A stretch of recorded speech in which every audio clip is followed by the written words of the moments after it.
Hati-hati teman-teman, AI bisa menggantikan pekerjaanmu jauh lebih cepat dari yang kamu kira. Jangan pikir kamu aman hanya karena punya gelar atau pengalaman kerja. Seperti yang udah sering saya bahas di video-video sebelumnya, AI sekarang itu bukan lagi cuma sekedar robot, tapi udah bisa nulis, bikin desain, bisa menganalisis data, bahkan bisa ngajar juga. Dengan kemampuan AI yang seperti ini, memang bikin bisnis bisa jauh lebih produktif, jauh lebih berkembang karena udah bisa otomatisasi. Tapi di sisi yang lain, semakin banyak juga profesi yang udah mulai tergeser. Dari admin misalnya, customer service, editor, sampai analis keuangan. Ini bukan ancaman masa depan, ini realitas kita sekarang. Kalau kamu nggak bisa beradaptasi dengan cepat, maka siap-siap kamu jadi pengangguran digital. Yang lebih ngeri lagi, perusahaan bakal lebih memilih AI yang nggak pernah sakit, nggak pernah minta cuti, dan kerja 24 jam nonstop. Ini sangat berdampak ke dunia kerja kita, terutama soal potensi banyaknya orang yang bakal jadi pengangguran. Apalagi terbukti sekarang udah banyak karyawan yang di PHK massal. Jadi ada badai PHK. Tentu saja persoalannya macam-macam ya, tapi yang pasti salah satunya adalah karena AI itu juga udah bisa menggantikan peran dan pekerjaan kita sebagai manusia. Tapi tunggu dulu, jangan langsung parno. Jangan langsung banting HP atau laptop kalian. Tarik napas dulu, seruput kopinya atau tehnya, atau es jeruknya. Kita bakal bedah topik ini dengan santai tapi tetap berisi.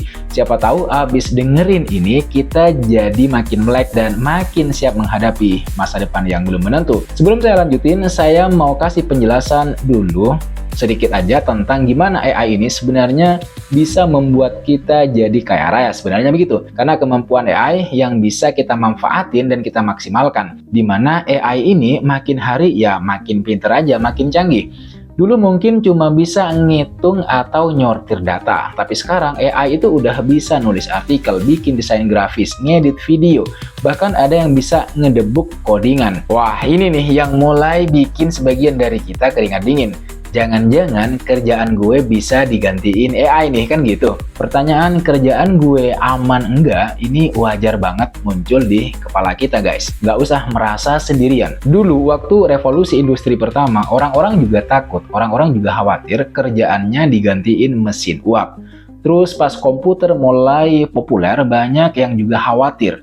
Jadi ketakutan kayak gini itu sebenarnya udah jadi siklus tiap ada teknologi baru yang gede.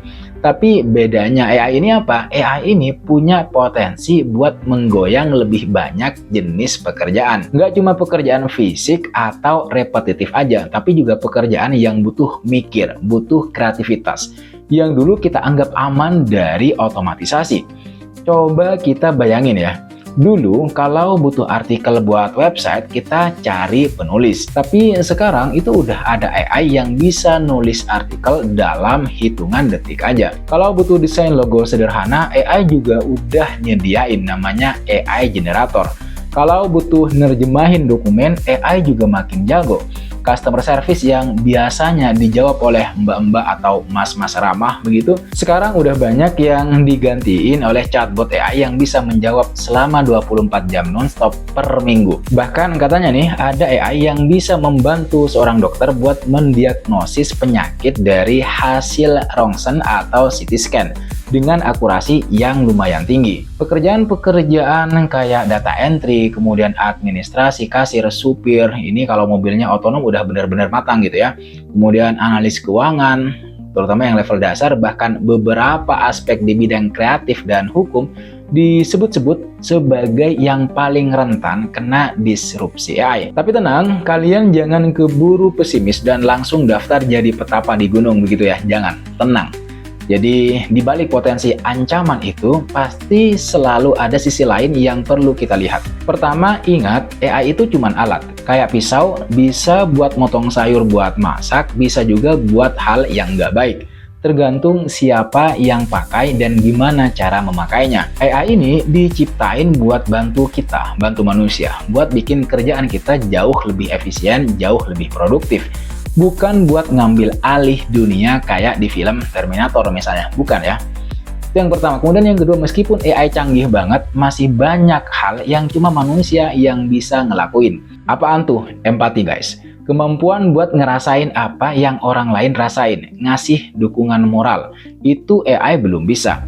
Kreativitas yang bener-bener out of the box, misalnya yang orisinal, yang punya jiwa, itu juga masih domainnya manusia, domainnya kita. Kemampuan berpikir kritis yang kompleks, misalnya ngambil keputusan di situasi abu-abu banget, negosiasi, kepemimpinan, kerja tim yang solid, itu semua juga butuh sentuhan manusia. Jadi nggak semua pekerjaan bakal lenyap gitu aja. Banyak pekerjaan yang mungkin bakal bertransformasi. Misalnya dulu seorang desainer grafis mungkin ngabisin banyak waktu buat bikin aset-aset dasar. Nanti dengan bantuan AI, dia bisa fokus ke konsep kreatifnya, ke ide besarnya. Sementara AI itu yang ngerjain bagian-bagian teknisnya aja. Jadi AI itu bisa jadi asisten super kita. Nah, terus pertanyaannya, kita kudu piye? Mesti gimana nih biar nggak kegulung ombak AI? Ini nih bagian pentingnya guys. Ada beberapa hal yang bisa kita lakuin, dan ini bukan cuma buat yang udah kerja, tapi juga buat adik-adik yang masih sekolah atau masih kuliah. Yang pertama, jelas banget kalian harus upgrade skill. Jangan malas belajar. Ini udah harga mati.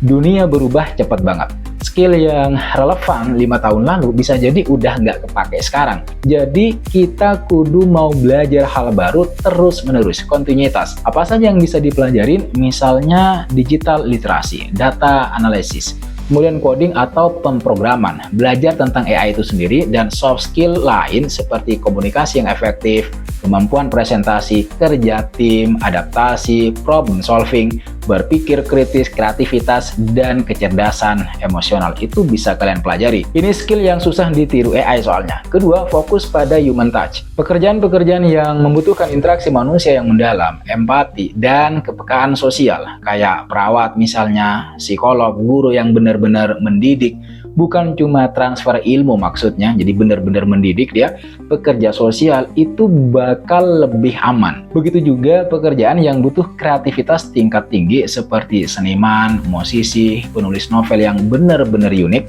dan desainer konseptual. Kemudian yang ketiga, harus adaptif dan fleksibel. Jangan kaku sama satu jenis pekerjaan atau satu bidang aja.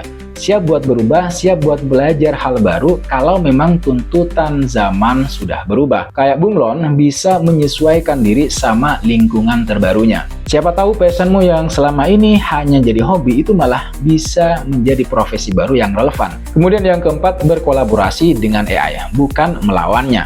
Coba deh lihat AI sebagai partner kerja. Gimana caranya AI bisa bantu kerjaanmu jauh lebih ringan, jauh lebih cepat, dan jauh lebih bagus. Misalnya kalau kamu penulis, AI bisa bantu riset atau kasih ide outline. Kalau kamu marketing, AI juga bisa bantu kamu buat analisis data konsumen.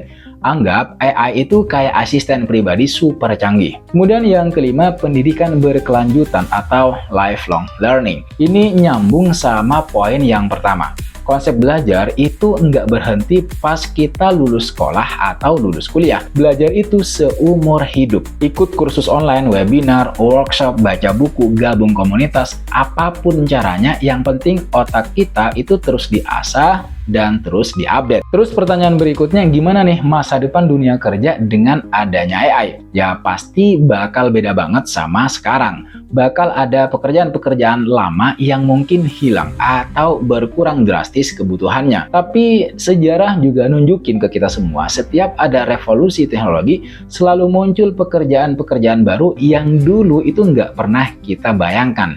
Siapa sangka dulu bakal ada pekerjaan kayak social media manager misalnya, atau SEO spesialis, atau influencer, atau YouTuber kayak saya. Gak ada yang menyangka. Nah, dengan AI mungkin nanti bakal ada AI ethicist atau ahli etika AI trainer, atau AI system integrator, dan masih banyak yang lain. Yang penting itu, kita jangan cuma jadi penonton pasif, kita harus jadi pemain aktif dalam perubahan ini. Oke teman-teman semua, udah lumayan panjang nih kayaknya kita ngobrolin soal AI dan potensi pengangguran yang bisa diakibatkan oleh adanya AI ini. Kesimpulannya apa? Kesimpulannya AI itu nyata.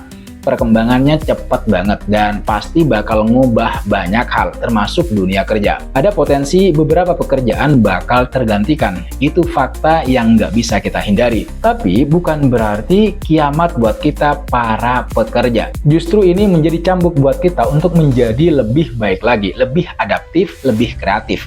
Manusia itu makhluk paling adaptif di planet ini, di dunia ini. Kita udah ngelewatin berbagai macam perubahan zaman dan kita selalu berhasil bertahan, bahkan juga berkembang. Jadi jangan takut berlebihan sama AI. Anggap aja ini tantangan nyata, tantangan seru yang bikin kita semakin pinter dan makin kuat. Fokus sama apa yang bisa kita kontrol, diri kita sendiri. Terus belajar, terus kembangin diri, cari tahu apa passionmu, dan asah skill-skill yang nggak bisa digantiin sama mesin. Ingat, AI itu alat. Sehebat apapun alatnya, tetap manusia yang megang kendali. Jadi, daripada khawatir berlebihan, mending kita siap-siap dari sekarang. Mulai belajar AI. Jadikan AI sebagai teman, bukan lawan. Oke, kayaknya segitu dulu ya obrolan kita di video kali ini. Semoga ada manfaatnya, semoga bisa jadi bahan renungan, dan yang paling penting semoga bisa nambah semangat buat terus mengupgrade diri kita sendiri. Jangan lupa kalau ada masukan atau kritik atau saran atau mau request topik tertentu buat dibahas, langsung aja komen di bawah. Jangan lupa like video ini kalau kalian ngerasa dapat inspirasi, dapat insight baru. Subscribe channel saya Latifianto biar nggak ketinggalan pembahasan-pembahasan seru lainnya, dan share video ini ke teman-teman kalian yang mungkin lagi butuh pencerahan buat ngembangin potensi mereka. Sekali lagi terima kasih buat kalian yang sudah nonton video ini sampai selesai. Terima kasih buat kalian yang sudah subscribe, buat kalian yang sudah memberikan kritik, saran, masukan, pertanyaan, atau secara umum komentarnya di video-video saya sebelumnya. Jangan lupa like, comment, dan subscribe, nyalakan notifnya. I'll see you in the next video.